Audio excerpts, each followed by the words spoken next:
আসসালামু আলাইকুম রহমতুল্লাহ। আজকে আমাদের আলোচনার বিষয় হচ্ছে ত্রিকোণমিতিক অনুপাত। আমি কথা বলবেন যে হচ্ছে ল্যামিস থিওরি প্রতিপাদন করবেন, তো আপনি ত্রিকোণমিতিক অনুপাতে কেন চলে গেলেন? এটা একটু পরেই আপনি বুঝতে পারবেন কেন এখানে গেছি। দেখেন, সাইন 180 মাইনাস থিটা ইকুয়াল আমরা লিখতে পারি সাইন থিটা।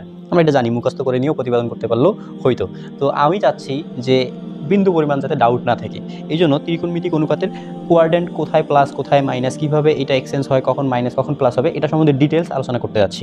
দেখেন, তো আমরা শুরুতেই ত্রিকোণমিতিক অনুপাতের শুরুতেই আমাকে একটু কোয়াড্রেন্ট সম্বন্ধে ধারণা রাখতে হবে। দেখেন, কোয়াড্রেন্ট সম্বন্ধে যদি ধারণা রাখতে যাই, আমরা শুরু থেকেই পড়ে আসি অল স্টুডেন্ট টেক কেয়ার। এটা দিয়ে মনে রাখি কি, যে এখানে অল সবগুলো কি পজিটিভ হয়, আর এখানে সাইন আর কোসেক শুধু পজিটিভ আর বাকিগুলো নেগেটিভ। এখানে টেন আর কট পজিটিভ, বাকিগুলো নেগেটিভ। এই চতুর্থ চতুর্ভাগে কস আর সেক পজিটিভ, বাকিগুলো কি নেগেটিভ। আমার কথা হচ্ছে ভাই, কেন কেন এখানে সবগুলো পজিটিভ, কেন চতুর্থ চতুর্ভাগে কস আর সেক পজিটিভ, বাকিগুলো নেগেটিভ? মানে এইগুলা যে পজিটিভ লিখছি, হোয়াই? আমি পড়ানোর শুরুতেই একটা কথা বলে থাকি সবসময়, আপনার কাছে তিনটা প্রশ্ন থাকতে হবে: হোয়াট, হোয়াই অ্যান্ড হাউ। কি, কেন, কিভাবে।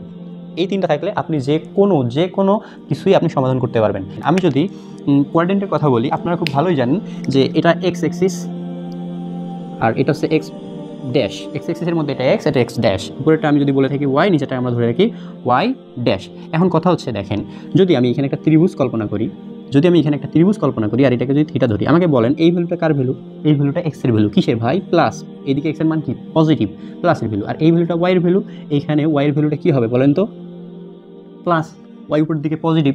তো এইখানে দেখেন, আপনি যদি সাইন বলেন, কজ বলেন, টেন বলেন, যে কোনো হাউএভার ছয়টা ত্রিকোণমিতিক অনুপাতের মধ্যে যে কোনো একটা নেন, কট বলেন, দেখেন সবগুলোর আপনার ভ্যালু কি আসবে? পজিটিভ আসবে। কীভাবে? সাইন যদি ধরি, সাইন সাগরে লবণ অনেক, এই যে লম্ব বাই অতিভুজ, লম্ব ভাগ অতিভুজ, তাহলে প্লাস ভাগ যদি প্লাস করেন তাহলে আপনার মান কি আসবে ভাই?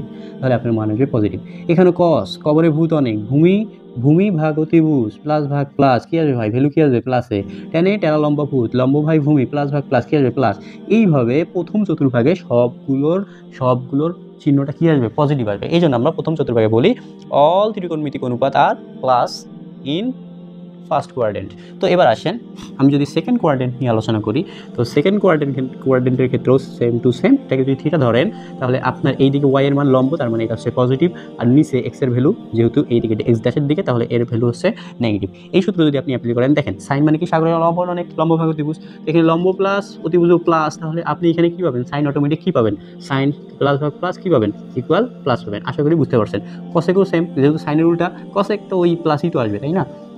প্লাস মানে অতিভুজ, তখন হবে লম্ব ভাগ অতিভুজ, অতিভুজ ভাগ লম্ব। আশা করি বুঝতে পারছেন। কিন্তু আপনি যদি এইখানে যদি ধরেন, আপনাকে আমি যদি বলি দ্বিতীয় চতুর্ভাগের ট্যানের মান কত হবে, তাহলে ট্যান থিটা যদি ধরেন, দেখেন কি হবে? টেরা লম্বা ভূত, লম্ব ভাগ ভূমি, লম্ব হচ্ছে পজিটিভ, ভূমি হচ্ছে নেগেটিভ, তাহলে ট্যানের মান কি আসবে? অটোমেটিক নেগেটিভ আসবে। এই জন্য দ্বিতীয় চতুর্ভাগে সাইন এবং কসেক ব্যতীত বাকি সবগুলো ত্রিকোণমিতিক অনুপাত নেগেটিভ। তো আসেন আমরা যদি তৃতীয় চতুর্ভাগের দিকে দেখি, তো তৃতীয় চতুর্ভাগে এই যে এক্স এক্সিস বরাবর এই ভ্যালুটা আমার কি? মাইনাস, আর ওয়াই এক্সিস বরাবর এটাও নিচের দিকে এই ভ্যালুটাও মাইনাস। এই ক্ষেত্রে যদি আমি এখানে ট্যান থিটা বলে থাকি, তাহলে ট্যান থিটা বলতে আমি কি বলবো? লম্ব ভাগ ভূমি, লম্ব এখানে মাইনাস, ভূমি হচ্ছে মাইনাস। কথা হচ্ছে মাইনাস মাইনাস কাটাকাটি করলে কি হবে? প্লাস হয়ে যাবে না? যেমন -1 ডিভাইড বাই -1, আমরা কত পাবো? +1। বিষয়টা এরকম। সেম টু সেম, যদি ট্যান এখানে প্লাস হয়, পজিটিভ হয়, কটও কি হবে? পজিটিভ হবে। আশা করি বুঝতে পারছেন। ধরেন সাইন থিটা যদি আমি তৃতীয় চতুর্ভাগে ধরি, তাহলে সাইন থিটা কি? সাগরে লবণ অনেক, লম্ব ভাগ অতিভুজ, লম্ব কি? মাইনাস, অতিভুজ কি? প্লাস। প্লাস মাইনাস আপনার মান কি আসবে? মাইনাস। এই জন্য এই তৃতীয় চতুর্ভাগে ট্যান এবং কট ব্যতীত বাকি সবগুলো নেগেটিভ। সেম টু সেম এইখানেও আপনি যদি ত্রিভুজ কল্পনা করেন আর এটাকে যদি থিটা ধরেন, আপনার এখানে কস আর সেক এই দুইটা আসবে প্লাস, আর বাকি সবগুলো আসবে নেগেটিভ। আশা করি বুঝতে পারছেন। একটু আগেই আমরা দেখলাম যে ত্রিকোণমিতিক অনুপাতে মানে আপনার এই যে কোয়াড্রেন্ট থাকে, কোয়াড্রেন্টে কোন ত্রিকোণমিতিক কোন ঘরে পজিটিভ নেগেটিভ হবে এবং কেন হবে সেটা বিস্তারিত আমরা জানছি আর কি। এবার আমরা দেখব যে এই ধরনের সমস্যাগুলো আমরা কীভাবে সমাধান করব, তাই না? কখন আপনার অনুপাত পরিবর্তন হবে, কখন অনুপাত পরিবর্তন হবে না। আশা করি এই ভিডিওটা দেখার পর এই ত্রিকোণমিতিক অনুপাতের এই জিনিসটা একদম ক্লিয়ার হয়ে যাবে। দেখেন, আমরা গত ক্লাসে এর আগেও আমরা পড়াশোনা করে আসছি যে n × 90, যখন এই যে এখানে n এর ভ্যালুটা আপনার জোড় হয় তখন ত্রিকোণমিতিক অনুপাত পরিবর্তন হয় না, আবার যখন বিজোড় হয় তখন ত্রিকোণমিতিক অনুপাতগুলো কি হয়? পরিবর্তন হয়। এখন কথা হচ্ছে, যদি পরিবর্তন হয় কীভাবে হয়? সাইন থিটা থাকলে কস থিটা হয়ে যায়, ট্যান থিটা থাকলে কট থিটা হয়ে যায়, কোসেক থিটা থাকলে সেক থিটা হয়ে যায়, তাই না? তো আমরা আজকে এটা পরিবর্তন করে দেখাবো, আর এই যে কথাগুলো বললাম এগুলাও কীভাবে হচ্ছে সেটা দেখব।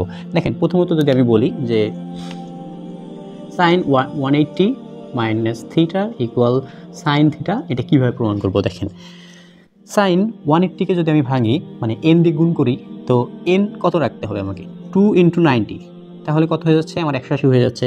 বাইরে আমার সাইন ঠিকই থাকলো মাইনাস থিটা।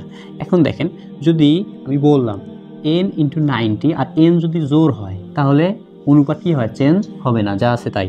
যেহেতু এখানে n এর ভ্যালু 2, তার মানে এই সাইন থিটাটা আপনার কী হবে না? পরিবর্তন হবে না। তাহলে আমি সাইন থিটাই রাখবো। এখন কথা হচ্ছে এই 180, দেখেন 180 ডিগ্রি, 180 ডিগ্রির কথা যদি কল্পনা করেন তাহলে এই যে এই কোয়াড্রেন্টে চলে আসতেছেন এখানে 180।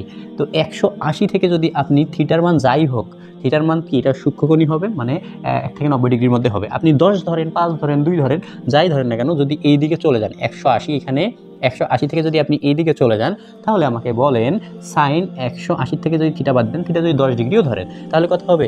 170 হবে যদি 10 ডিগ্রি ধরেন। তাহলে আমাকে বলেন এই সাইন 170 কার ঘরে?